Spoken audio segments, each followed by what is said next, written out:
नमस्कार. अस्त्र न्यूज नेटवर्कमध्ये आपलं स्वागत. पाहूया आताची महत्त्वाची बातमी. पिंपरी चिंचवड शहरातील वाकड परिसरात 24 फेब्रुवारी रोजी सायंकाळी एका 8 वर्षाच्या मुलाचे अपहरण झाले होते. त्याच्या पालकांनी 25 फेब्रुवारी रोजी दुपारी या प्रकरणी वाकड पोलीस ठाण्यात तक्रार नोंदविली असता पोलिसांनी 2 पथके तयार करून या मुलाचा शोध सुरू केला.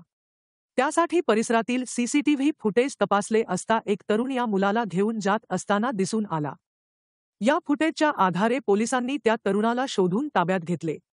त्याला पोलिसी खाक्या दाखवताच त्याने या मुलाचे अपहरण करून त्याच्यावर अनैसर्गिक अत्याचार केला व त्यानंतर त्याला ठार मारून त्याचा मृतदेह बावधन परिसरात टाकून दिल्याची कबुली दिली. पवन जागेश्वर प्रसाद पांडे, वय 28 वर्षे, राहणार गाव नागर, ठाणे माणिकपूर, जिल्हा चित्रकूट, राज्य उत्तर प्रदेश असे अटक केलेल्याचे नाव आहे.